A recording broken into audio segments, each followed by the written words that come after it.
Hello friends, എല്ലാവർക്കും അവർ family വ്ളോഗ്സിൻ്റെ നല്ലൊരു വീഡിയോയിലേക്ക് സ്വാഗതം. നമ്മുടെ കഴിഞ്ഞ വീഡിയോ ലൈക്ക് ചെയ്ത് ഷെയർ ചെയ്ത് സബ്സ്ക്രൈബ് ചെയ്ത കൂട്ടുകാർക്ക് താങ്ക്സ് കേട്ടോ. എനിക്കതിൽ 3 കമൻസ് വന്നു. നന്നായിട്ടുണ്ട്, ഇഷ്ടമായി എന്നൊക്കെ പറഞ്ഞിട്ടുള്ള കമൻസൊക്കെ ഞാൻ കണ്ടു. ഞാൻ അതിന് റിപ്ലൈയും കൊടുത്തിട്ടുണ്ട്. Okay, thank you. നമ്മൾ ഇന്നലെ പറഞ്ഞത് നമ്മൾ പ്രണയിക്കാൻ മറന്നു പോകരുതെന്നാണ്. പക്ഷെ ഇന്ന് ഞാൻ പറയാനായിട്ട് ആഗ്രഹിക്കുന്നതെന്ന് പറഞ്ഞാൽ, നമുക്ക് പ്രണയം പോലെ തന്നെ വിരഹമുണ്ട്, അതായത് പ്രണയനഷ്ടം. ഇപ്പോഴത്തെ നമ്മളെ പുതിയ ന്യൂ ജനറേഷൻ പിള്ളേർ പറയുന്നതാണ് തേച്ചിട്ട് പോയി എന്നൊക്കെ പറയും. അതായത് നമുക്ക് പ്രണയം പല സാഹചര്യങ്ങൾ കൊണ്ടും നമുക്ക് ഉപേക്ഷിക്കേണ്ടതായിട്ട് വരും, അല്ലെങ്കിൽ നമ്മൾ ഉപേക്ഷിച്ചിട്ട് പോകുന്നവരുണ്ടാവും, അങ്ങനെ പല രീതിയിലുണ്ടാവും. അപ്പോൾ ഈ ഒരു സാഹചര്യത്തിലൂടെ കടന്നു പോകുന്നവർക്കെന്ന് പറഞ്ഞാൽ, ചിലരൊക്കെ ഡിപ്രഷൻ സ്റ്റേജിലൊക്കെ വരുന്ന ആൾക്കാരെ വരെ നമുക്ക് കാണാൻ പറ്റും, അല്ലെങ്കിൽ നമുക്ക് പരിചയമുണ്ടാകും. അപ്പോൾ പ്രണയം എന്ന് പറഞ്ഞാൽ അത് വളരെ സന്തോഷകരവും നമ്മുടെ മനസ്സിനും വളരെയേറെ എന്താ പറയുക ഒരു ഉന്മേഷം നൽകുന്ന ഒന്നാണ് പ്രണയം. എന്നാൽ പ്രണയ നഷ്ടം എന്ന് പറഞ്ഞാൽ നമ്മുടെ മാനസികമായും നമ്മുടെ എന്താ പറയുക നമ്മുടെ ടോട്ടലി നമ്മുടെ ലൈഫിനെ തന്നെ അത് അഫക്റ്റ് ചെയ്യാൻ വരെ സാധ്യതയുള്ള ഒന്നാണ്. അപ്പോഴിങ്ങനെ പ്രണയ നഷ്ടം അനുഭവിക്കുന്നവർ, അതായത് അതിന് ആ ഒരു സാഹചര്യത്തിലൂടെ കടന്നു പോകുന്നവർക്ക് വേണ്ടിയിട്ടാണ് ഇന്നത്തെ ഒരു വീഡിയോ കേട്ടോ. അതായത് പ്രണയം വളരെ സുന്ദരമാണ്, അതുപോലെ വിരഹം വളരെ വേദനയുള്ളതാണ്. ഈ വിരഹത്തിലേക്ക് പോകുന്നവർ മനസ്സിലാക്കേണ്ട കാര്യം എന്ന് പറഞ്ഞാൽ, നമ്മളെ ഇട്ടിട്ട് പോകുന്നവരാരും നമ്മുടെ ജീവിതത്തിൽ എന്താ പറയുക ഒരു പ്രശ്നം ഉണ്ടാകുമ്പോൾ കൂടെ ഉണ്ടാവില്ല. അപ്പോൾ അങ്ങനെ പോകുന്നവരെ ഒരിക്കലും പിടിച്ചു നിർത്താനോ അവരുടെ മുമ്പിൽ ചെന്ന് കരയാനോ നീയില്ലാതെ എനിക്ക് ജീവിക്കാൻ പറ്റില്ലെന്ന് പറയാനോ എന്താ പറയുക അവരെ ഓർത്ത് ഇനിയുള്ള ജീവിതം ജീവിക്കാനോ ഒരിക്കലും നമ്മൾ നിൽക്കരുത്. അങ്ങനെയുള്ളവരോട് വളരെ സ്നേഹത്തിൽ അവരോട് വെറുപ്പും ദേഷ്യം വെക്കേണ്ട യാതൊരു ആവശ്യമില്ല. കാരണം നമുക്ക് അർഹതപ്പെട്ടത് മാത്രമേ, അല്ലെങ്കിൽ നമുക്ക് യോജിച്ചത് മാത്രമേ നമുക്ക് കിട്ടൂ എന്ന് വിശ്വസിക്കുക. അതൊന്ന്. 2, നമ്മളെ വിട്ടു പോകുന്നതൊന്നും നമുക്ക് നിലനിൽക്കില്ല. അങ്ങനെ പോകുന്നത് നല്ലത് തന്നെയാണ്. കാരണം ഇപ്പം നമ്മൾ അനുഭവിക്കുന്ന വേദനയേക്കാൾ കൂടുതലായിരിക്കും കുറേ നാൾ നമ്മുടെ കൂടെ നിന്നിട്ട് നമ്മളെ ഉപേക്ഷിച്ചിട്ട് പോകുമ്പോൾ നമുക്കുണ്ടാവുന്ന വേദന. അതുകൊണ്ട് പ്രണയനഷ്ടം, അല്ലെങ്കിൽ ഇപ്പോഴത്തെ ട്രെൻഡിൽ പറഞ്ഞാൽ ഈ തേച്ചിട്ട് പോകുന്നവരോട് നമുക്ക് പറയാൻ പറ്റണം താങ്ക് യു പറയാം. എന്നിട്ട് പറയുക, താങ്ക്സ്, നിന്നേക്കാൾ ബെറ്ററായിട്ടുള്ള, നിന്നേക്കാൾ വളരെ നല്ല ബെറ്ററായിട്ടുള്ള ഒരു ലൈഫ് തിരഞ്ഞെടുക്കാൻ ഒരവസരം നീ എനിക്ക് തന്നതിന് താങ്ക് യു എന്ന് പറയുക. എന്നിട്ട് നമ്മുടെ മൈൻഡിനെ നമ്മൾ സെറ്റ് ചെയ്യുക. കാരണമെന്ന് പറഞ്ഞാൽ ഒരു വ്യക്തിയിൽ അല്ലെങ്കിൽ ആ ഒരു സാഹചര്യത്തിൽ കടിച്ചു തൂങ്ങി നിൽക്കേണ്ട കാര്യം എനിക്കുണ്ടോ എന്ന് ചിന്തിക്കുക. നമ്മളെ ആദ്യം വിലയിരുത്തുക. വേറൊരു വ്യക്തിക്ക് വിലയിരുത്താനായിട്ട് നമ്മളെ വിട്ടുകൊടുക്കാതിരിക്കുക. എന്താ പറയുക, എനിക്ക് എന്നെക്കുറിച്ച് വ്യക്തമായിട്ട് അറിയാൻ പറ്റൂ എന്ന് സ്വന്തമായിട്ട് മനസ്സിലാക്കുക. വേറൊരു വ്യക്തി നമ്മളെ വേണ്ടാന്ന് വെക്കുമ്പോൾ നമ്മൾ ചിന്തിക്കേണ്ട എന്താ, എന്നെ സ്നേഹിക്കാനും എന്നെ മനസ്സിലാക്കാനും എന്നെ ചേർത്ത് പിടിക്കാനും ഉള്ള യോഗ്യത ഓപ്പോസിറ്റ് നിൽക്കുന്ന വ്യക്തിക്കില്ല എന്ന് വേണം മനസ്സിലാക്കാൻ. അതല്ലാതെ അത് എൻ്റെ പോരായ്മയാണെന്നല്ല മനസ്സിലാക്കേണ്ടത്. മനസ്സിലായില്ലേ? അതായത് എന്നെപ്പോലെ എൻ്റെ സെയിം ക്യാരക്ടറിൽ എന്നെ ഉൾക്കൊള്ളാനായിട്ട് ആ വ്യക്തിക്ക് പറ്റുന്നില്ല, സോ അവനെ വിടുക. അതായത് എന്നെ ഉൾക്കൊള്ളാനുള്ള ഒരു സാഹചര്യം ആ വ്യക്തിക്ക് ഇല്ലാത്തത് കൊണ്ടാണ് ആ വ്യക്തി കളഞ്ഞു പോകുന്നത്, നമ്മളെ വിട്ടിട്ട് പോകുന്നത്. എന്നിട്ടും തിരിച്ച് ചെന്ന് കാല് പിടിക്കുക, കൈ പിടിക്കുക, ഇട്ടിട്ട് പോവല്ലേ, കരഞ്ഞിട്ട് പോവല്ലേ. അല്ല, പണ്ടത്തെ നമ്മുടെ ഓൾഡ് മലയാളം മൂവി കാണുന്ന ട്രാജഡിയിലോട്ടൊന്നും ഇപ്പോഴത്തെ തലമുറ പോകരുത്. ഇപ്പോഴത്തെ പിള്ളേർ കുറച്ചും കൂടെ എന്താ പറയുക ജീവിതത്തെ കുറച്ചും കൂടെ പക്വതയോടെ കാണുന്നവരാണ്. ഓരോ ദിവസത്തെയും ഓരോ നിമിഷത്തെയും അവർ പ്ലാൻ ചെയ്ത് മുന്നോട്ട് പോകുന്നതാണ് ഇപ്പോഴത്തെ തലമുറ. പണ്ടൊക്കെ എനിക്ക് ഓർമ്മയുണ്ട്, ഞങ്ങളുടെ കസിൻസ്, പുള്ളിക്കാരി മരിച്ചുപോയി കുറേ വർഷങ്ങളായി. പുള്ളിക്കാരിക്ക് ഇതേപോലെ ഒരു ലവ് അഫെയർ ഉണ്ടായിരുന്നു. പുള്ളിക്കാരൻ ചീറ്റ് ചെയ്തു. പുള്ളിക്കാരൻ വേറെ കല്യാണം കഴിക്കുന്ന ഘട്ടമൊക്കെ വന്നപ്പോഴത്തേക്കും പുള്ളിക്കാരി സൂയിസൈഡ് ചെയ്തു. അതാണ് സംഭവിച്ചത് കേട്ടോ. അപ്പോൾ അതിൽ നഷ്ടം ആർക്കാണ്? ആ വ്യക്തിക്ക് മാത്രമാണ്. എത്ര നാൾ ഓർക്കും ആ വ്യക്തിയെ? അവരുടെ കുടുംബം എത്ര നാൾ ഓർക്കും? സമൂഹം എത്ര നാൾ ഓർക്കും? ആരും ഓർക്കില്ലെന്നേ. കുറേ കഴിയുമ്പോഴത്തേക്കും അവരവരുടെ ജീവിതമായിട്ട് മുന്നോട്ട് പോകും. അതേ കണക്ക് തന്നെ പുള്ളിക്കാരിയെ സ്നേഹിച്ചു എന്ന് പറഞ്ഞ ആൾ വേറെ വിവാഹം കഴിച്ചു, മക്കളെയൊക്കെ കല്യാണം കഴിപ്പിക്കാനുള്ള പ്രായമൊക്കെ ആയി വരും. അവരവരുടെ ജീവിതം തിരഞ്ഞെടുത്ത് അവരുടെ ജീവിതമായിട്ട് മുന്നോട്ട് പോകുന്നു. അപ്പോഴിവിടെ മണ്ടത്തരം കാണിച്ചു തരാം, ആർക്കാണ് നഷ്ടം? മനസ്സിലായില്ല? അത് വേണം നമ്മൾ ചിന്തിക്കാനായിട്ട്. നമ്മൾ വേണ്ട എന്ന് പറഞ്ഞു പോകുന്നവരുടെ പിറകെ ഒരിക്കലും നമ്മൾ പോകരുത്. നമ്മൾ എന്താ പറയുക, അവരോട് വെറുപ്പോ ദേഷ്യമോ വെക്കണമെന്നല്ല പറയുന്നത്.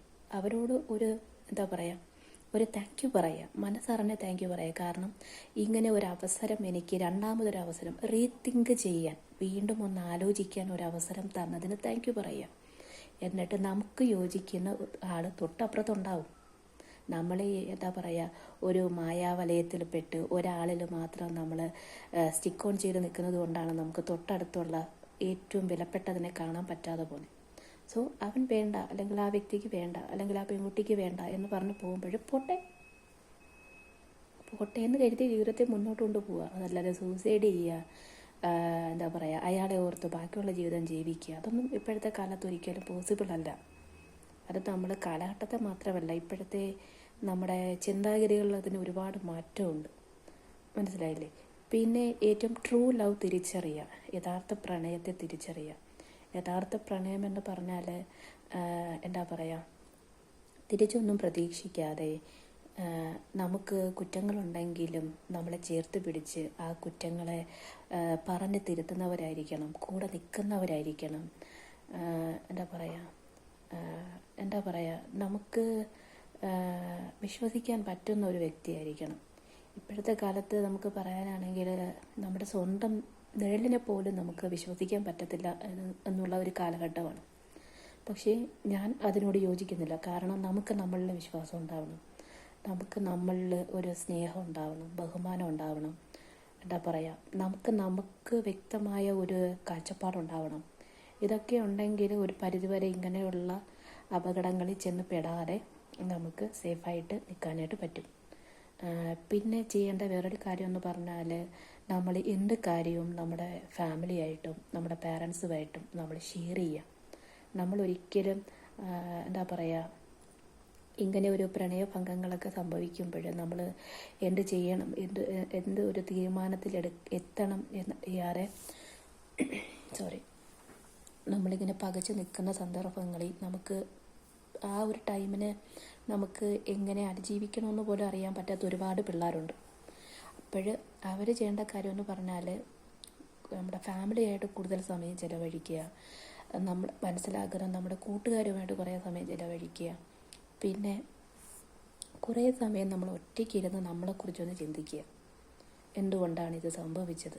ഓക്കെ, ഇത് സംഭവിച്ചു കഴിഞ്ഞാൽ അത് പാസ്റ്റാണ്, അത് കഴിഞ്ഞതിനെക്കുറിച്ച് നമ്മൾ വീണ്ടും റീതിങ്ക് ചെയ്യേണ്ട കാര്യമില്ല. ഓക്കെ, ഇനി വാട്ട് ഈസ് നെക്സ്റ്റ്? ഇനി എന്തിലോട്ട് പോകാം? ഇനി എന്തായിരിക്കണം എൻ്റെ ലൈഫ്? പഠിക്കുന്ന കുട്ടികളാണെങ്കിൽ അവരുടെ കരിയർ ബിൽഡപ്പ് ചെയ്യുക, നല്ലതുപോലെ പഠിക്കുക, നല്ല മാർക്ക് സ്കോർ ചെയ്യുക, നല്ല ജോലി നേടുക. നിങ്ങൾ ആഗ്രഹിക്കുന്ന, ഇതുവരെ നിങ്ങൾക്ക് ആഗ്രഹങ്ങളൊന്നുമില്ല, എങ്ങനെയും പോയാൽ മതി ചിന്തിക്കുന്നവരാണെങ്കിൽ പോലും ലൈഫിലൊരു ട്രാജഡി വന്നു കഴിയുമ്പം ചിന്തിക്കുക. മനസ്സിലായില്ലേ?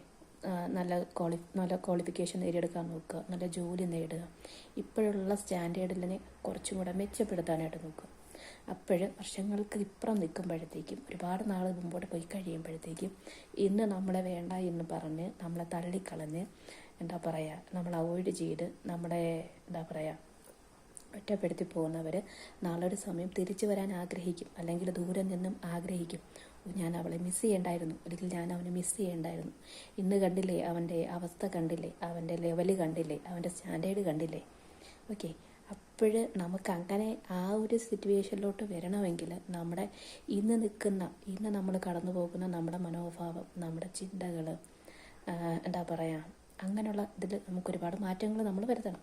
അങ്ങനെ വരുത്തി കഴിയുമ്പോഴത്തേക്കും വളരെ സന്തോഷകരമായ, വളരെ സുന്ദരമായ നല്ലൊരു ഭാവി, നല്ലൊരു കാലഘട്ടം നമുക്ക് വേണ്ടി കാത്തിരിക്കുന്നു എന്ന് ഓരോ യുവാക്കളും ഓരോ കുഞ്ഞു മക്കളും മനസ്സിലാക്കുക.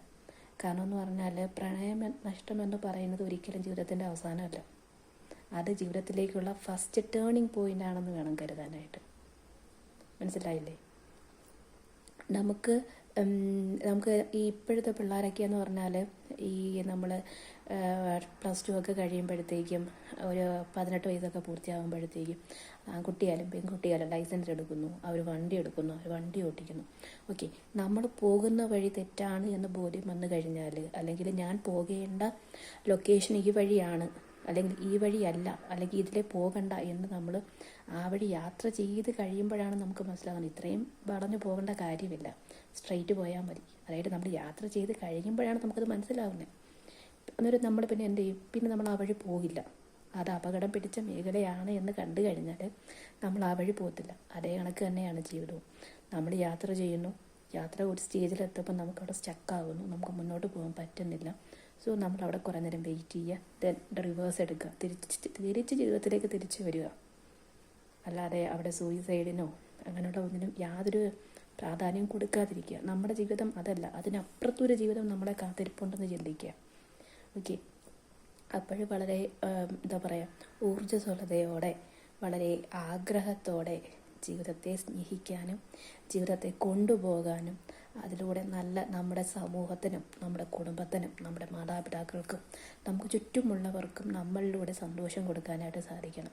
ഇങ്ങനെ ഒരു മോനെ അല്ലെങ്കിൽ ഇങ്ങനെ ഒരു മോളെ കിട്ടിയതിൽ നമ്മുടെ മാതാപിതാക്കൾ നമ്മളെ ഓർത്ത് അഭിമാനിക്കണം, നമ്മുടെ സുഹൃത്തുക്കൾ നമ്മളെ ഓർത്ത് അഭിമാനിക്കണം, നമ്മുടെ സഹോദരങ്ങൾ നമ്മളെ ചേർത്ത് പിടിക്കണം, നമ്മുടെ സമൂഹം നമ്മളെ ഓർത്ത് പറയണം ഇന്നയാളുടെ മോളാണ്, ഇന്നയാളുടെ മോനാണ്, കണ്ടില്ലേ ഇത്രയും നേട്ടങ്ങൾ അയാൾക്ക് നേടിയെടുക്കാൻ സാധിച്ചു എന്നോർത്ത് നമ്മൾ ആ ഒരു അഭിമാനകരമായ ദിവസത്തെക്കുറിച്ച് ഓർത്തിട്ട് നമ്മുടെ പ്രണയഭംഗങ്ങളൊക്കെ മറക്കുക, മുന്നോട്ട് പോവുക. നല്ലൊരു ഭാവി, നല്ലൊരു കാലം, നല്ലൊരു നാളെ നിങ്ങളെല്ലാവരെയും കാത്തിരിക്കുന്നു, ഈ പറയുന്ന എന്നെയും കാത്തിരിക്കുന്നു. അപ്പോൾ എല്ലാവർക്കും നല്ലൊരു ദിവസമായിരിക്കട്ടെ. എന്താ പറയുക, നെഗറ്റീവ് ചിന്തകൾ കളഞ്ഞിട്ട് പോസിറ്റീവായതിനെ മാത്രം നെഞ്ചോട് ചേർക്കുക, അതിനെ മാത്രം കൈമുതലായിട്ട് പിടിക്കുക. മൂല്യങ്ങളൊക്കെ നഷ്ടപ്പെടാതെ കയ്യിൽ സൂക്ഷിക്കുക, മനസ്സിലൊക്കെ സൂക്ഷിക്കുക. എല്ലാവർക്കും നല്ലൊരു ദിവസമായിരിക്കട്ടെ എന്ന് ഹൃദയം നിറഞ്ഞ് ആശംസിക്കുന്നു. Thank you.